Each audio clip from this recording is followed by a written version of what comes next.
मित्रों, हम कृषि साख समितियों के बारे में बात कर रहे थे। कृषि साख समितियाँ क्या हैं, इनकी समस्याएं क्या हैं, इन सब के बारे में आज हम बात करेंगे। प्राथमिक साख समितियों की कमियां क्या हैं तथा समस्याएं क्या हैं, या प्राथमिक साख समितियों की धीमी प्रगति के कारण क्या है, बात एक ही है। आज उसके बारे में हम बात करेंगे। प्राथमिक साख समितियों की कमियां तथा समस्याएं। नंबर 1, जीवन योग्यता का अभाव।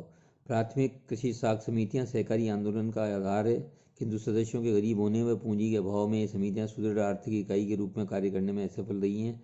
अखिल भारतीय ग्रामीण साख समीक्षा समिति के अनुसार प्राथमिक कृषि साख समितियां एक विशाल संख्या न तो जीवन योग्य है और न ही जीवन योग्य बनाने की संभावनाएं रखती हैं। उन्हें उत्पादक साख का वितरण करने के लिए अपर्याप्त असंतोषजनक माना जाना चाहिए। समिति इनके पुनर्संगठन कार्यक्रमों से भी संतुष्ट नहीं है। योजना आयोग ने इन तथ्यों को स्वीकार करते हुए 5वीं योजना में कहा था कि यद्यपि सभी राज्य समितियों को जीवन योग्य अर्थात स्फूर्तिवान इकाइयों में पुनर्गठित करने की आवश्यकता को अनुभव करते हैं, तथापि कई राज्यों में पुनर्गठन संबंधी नीति को व्यावहारिक रूप से देने के लिए ठोस कदम उठाए भी नहीं गए। आज भी अधिकांश समितियां जीवन योग्यता के न्यूनतम मापदंड पूरा नहीं कर पाती। नंबर 2, निष्क्रिय समितियां। कृषि साख समितियों की एक महत्वपूर्ण समस्या है इनकी निष्क्रियता की समस्या। समिति स्थापित करने के बाद वित्तीय साधनों के अभाव व सदस्यों के द्वारा रुचि न लेने के कारण ऋण वसूली न होने से अधिकांश समितियां निष्क्रिय हो जाती हैं। भारत में कुल प्राथमिक समितियों की 70% समितियां निष्क्रिय हैं। इसके अतिरिक्त बहुत सी ऐसी समितियां हैं जो नाम मात्र का व्यवसाय करती हैं, इन्हें भी निष्क्रिय समितियां माना जा सकता है। सर्वाधिक निष्क्रिय समितियां राजस्थान, असम, उड़ीसा और पश्चिम बंगाल में हैं। तीसरा है असमान विकास। भारत में साख आंदोलन संपूर्ण देश में एक समान विकास नहीं हो पाया। इन समितियों द्वारा समिति ग्रामीण जनसंख्या का प्रतिशत विभिन्न राज्यों में भिन्न भिन्न रहा है। एक राज्य के विभिन्न क्षेत्रों में भी समितियों का असमान विकास हुआ है। इसका मुख्य कारण राष्ट्रीय स्तर पर सहकारी विकास की किसी निश्चित योजना का अभाव रहा है। चौथा है ऋण सुविधाओं का अभाव। प्राथमिक साख समितियां अपने सदस्यों को पर्याप्त ऋण सुविधाएं उपलब्ध करवाने में पूर्ण रूप से असफल रही हैं। जो ऋण दिए गए हैं वे सदस्यों को न्यूनतम ऋण आवश्यकताओं से भी कम हैं। अतः अतिरिक्त ऋण के लिए उन्हें साहूकारों के पास जाना पड़ता है, जहां किसानों का शोषण होता है। बहुत सी ऐसी समितियां भी हैं जिन्होंने अपने सदस्यों को बिल्कुल भी ऋण नहीं दिए। यद्यपि दिए गए कुल ऋणों की राशि प्रतिवर्ष बढ़ रही है, लेकिन प्रति सदस्य ऋण की मात्रा में पर्याप्त वृद्धि नहीं हुई। पाँचवां है दोषपूर्ण ऋण नीति। अधिकांश समितियों की ऋण नीति दोषपूर्ण है। समितियों ने फसल व ऋण प्रणाली को अपनाने में ढील बरती। प्रभावशाली व्यक्ति अपनी साख सीमा से अधिक ऋण प्राप्त कर लेते हैं। अतिदेय ऋणों में वसूली की ठीक व्यवस्था न होने व अनुत्पादक कार्यों के लिए ऋण देने के कारण भी कठिनाइयाँ उत्पन्न होती हैं। किसानों से अस्थायी संपत्तियों की जमानत मांगी जाती है, जबकि छोटे किसानों के पास इनका अभाव होने से वे ऋण प्राप्त करने से वंचित रह जाते हैं। छठा है ऋण के वितरण में देरी। समिति द्वारा ऋण वितरण के कार्य में भी सामान्यतः विलंब किया जाता है। सदस्यों द्वारा ऋण के लिए आवेदन करने के 4-5 माह बाद तक ऋण दिए जाते हैं, जिसके कृषक के लिए उसकी उपयोगिता समाप्त हो जाती है। कृषक को फसल के बेचते समय पर ऋण की आवश्यकता पड़ती है। यदि उसे देरी से ऋण दिया गया तो वह देरी से फसल बोएगा या वित्त की अन्य व्यवस्था करेगा। इस प्रकार समिति द्वारा प्रदत्त ऋण का उचित प्रयोग नहीं हो पाएगा। सातवां है ऋण का उचित उपयोग नहीं। किसान ऋण लेने के बाद उस राशि का वांछित उद्देश्यों में प्रयोग नहीं करते। सामान्य रूप से कृषि ऋण उत्पादन में वृद्धि के उद्देश्य से दिया गया जाता है, लेकिन किसान इसे उपभोग वस्तु खरीदने या पुराने ऋणों को चुकाने के काम में लेते हैं। फलस्वरूप इनके पुनर्भुगतान में कठिनाइयाँ उत्पन्न होती हैं, इसके लिए ऋणों के उचित उपयोग की देखभाल की व्यवस्था करनी पड़ती है। समिति के प्रबंधकों व सदस्यों को भी इस बात का ध्यान रखना चाहिए कि ऋणों का दुरुपयोग न हो। साख को विपणन से न जोड़ना। सहकारी आंदोलन की सफलता के लिए साख विपणन से जोड़ने का अभिनव प्रयोग किया गया, जो कार्य सफल रहा।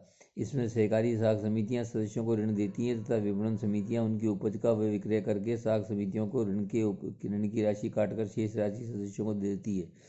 इस प्रकार साख समितियों को ऋण वसूल करने में कोई कठिनाई नहीं आती, परंतु अनेक राज्यों में साख व विपणन समितियों में ऐसे समझौते नहीं हो पाए हैं। अनेक बार सदस्य इन समझौतों को गंभीरता से नहीं लेते, अर्थात विपणन समितियों के माध्यम से उपज का विक्रय नहीं करते हैं। इसके बाद है 9वां, बचत व मितव्ययिता की आदत विकसित करने का असफल। प्राथमिक कृषि साख समितियां अपने सदस्यों में बचत व मितव्ययिता की आदत विकसित करने में असफल रही हैं, जो इनका मूल उद्देश्य था। ये बात इस बात के तथ्य को प्रकट करती है कि बिहार में प्रति व्यक्ति औसत जमा मात्र 6 रुपये थी, जबकि आंध्र प्रदेश, असम, तमिलनाडु, उड़ीसा, राजस्थान, पश्चिम बंगाल और उत्तर प्रदेश में प्रति व्यक्ति औसत जमाएँ 20 रुपये से भी कम थी। इससे ये स्पष्ट हो जाता है कि समितियां बचत व मितव्ययिता की भावना को प्रोत्साहित करने में असफल रही हैं। नेक्स्ट है 10वां निहित स्वार्थ। समितियों की कार्यकुशलता निहित स्वार्थों के कारण भी विपरीत रूप से प्रभावित होती हुई है। ग्रामीण जनता पर अपना प्रभुत्व स्थापित करने तथा प्रभाव बनाए रखने के लिए राजनीतिक दलों ने इन समितियों का दुरुपयोग किया। इन समितियों में राजनीतिज्ञों, साहूकारों तथा अन्य स्वार्थी तत्वों ने कब्जा कर रखा है।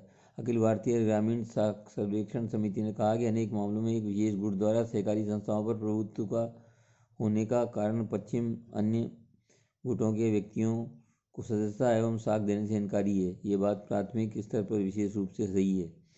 11वां है छोटे किसानों को पर्याप्त सहयोग नहीं। इन समितियों को एक सबसे बड़ी कमी ये रही है कि छोटे किसानों को सहायता देने में असफल रहती हैं।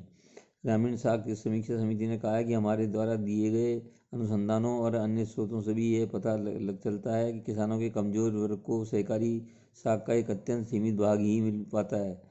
वास्तव में सहकारी समितियों से बड़े किसान भी लाभान्वित हुए हैं। छोटे किसानों के पास जमानत के लिए स्थायी संपत्तियां नहीं हैं, अतः उन्हें बहुत कम ऋण मिलते हैं। रिजर्व बैंक ने अपने सर्वेक्षण में पाया कि साख समितियों द्वारा प्रदत्त साख का उपयोग धनी किसानों द्वारा ही किया जाता है। छोटे किसान इनके पर्याप्त साख सुविधाएं नहीं पाई हैं, जबकि ऋण की वास्तविकता आवश्यकता छोटे किसानों को ही है।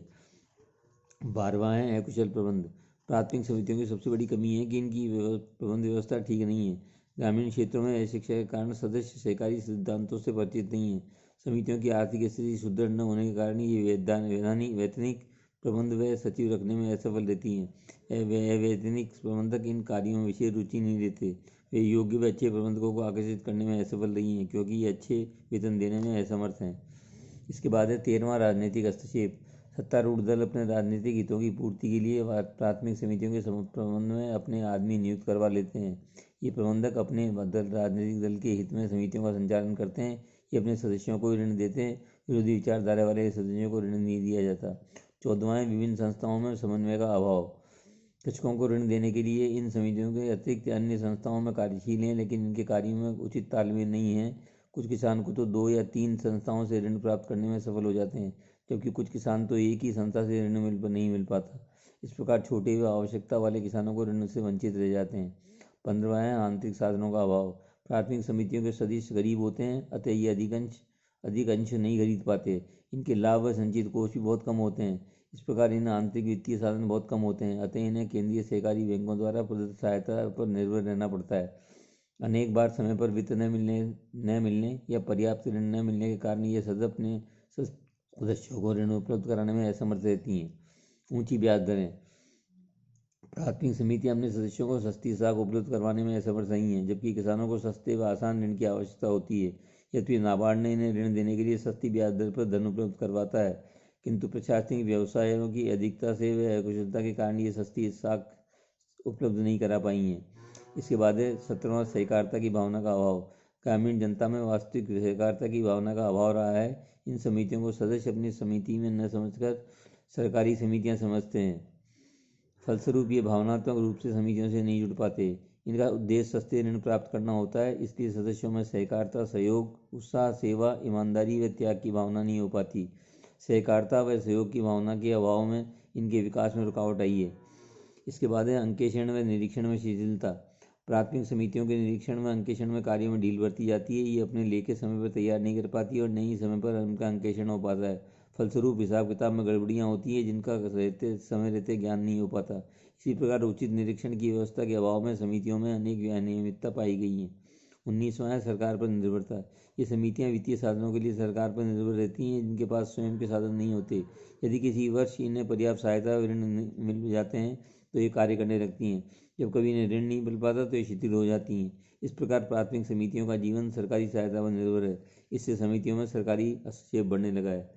इसके बाद है कमजोर समितियां। प्राथमिक समितियां आर्थिक रूप से सुदृढ़ नहीं हैं। ये ब्याज दरों में अंतर के बराबर लाभ कमाती हैं। यह मार्जिन 1 से 2% तक होता है, जिससे इनके प्रयासिंग व्यय पूरे नहीं हो पाते। दूसरी ओर इनके ऋण डूब जाते हैं। इस प्रकार अधिकांश समितियां हानि पर चलती हैं। फलस्वरूप धीरे धीरे इनकी संपत्तियां समाप्त हो जाती हैं और ये बंद हो जाती हैं। इससे जनता में सहकारी आंदोलन के प्रति अविश्वास की भावना पनपी है तथा सहकारी आंदोलन कमजोर हुआ है। प्राथमिक कृषि साख समितियों की कार्यकुशलता के लिए कुछ सुझाव भी हैं, जो निम्न प्रकार हैं। पुनर्संगठन कार्यक्रम में तेजी लाना।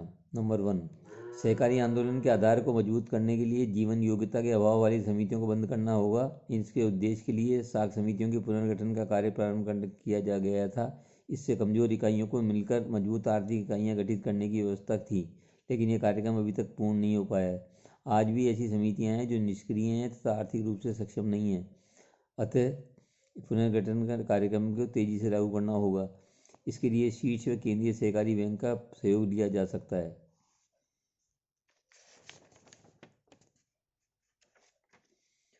इसके बाद ऋण जनसंख्या संबंधी नियमों में ढील। सहकारी कानूनों के अनुसार प्राथमिक साख समितियों के कार्यक्षेत्र पर 2 प्रतिबंध हैं। प्रथम, कोई भी गांव समिति के मुख्यालय से 3-4 मील से दूर अधिक नहीं होना चाहिए तथा दूसरा, एक समिति के कार्यक्षेत्र में 3000 की जनसंख्या से अधिक जनसंख्या नहीं होनी चाहिए। सहकारी आंदोलन की प्रारंभिक अवस्था में ये सीमाएं ठीक थी, किंतु आज इनका कोई औचित्य नहीं है, क्योंकि समिति की सुदृढ़ता उसके क्षेत्र व जनसंख्या पर निर्भर नहीं होती, बल्कि उसके व्यापार की मात्रा पर निर्भर कर होती है।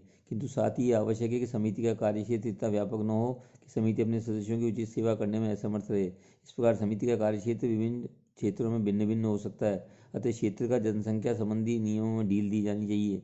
जहाँ परिवर्तन व संचार के साधन अच्छे हों, समिति का कार्यक्षेत्र विस्तृत हो सकता है तथा जहाँ इनका प्रभाव है, कार्यक्षेत्र सीमित हो सकता है। इस प्रकार कार्यक्षेत्र के निर्धारण का काम राज्य सरकारों पर छोड़ देना चाहिए तथा इनके बारे में कठोर सीमा निर्धारण नहीं किया जाना चाहिए।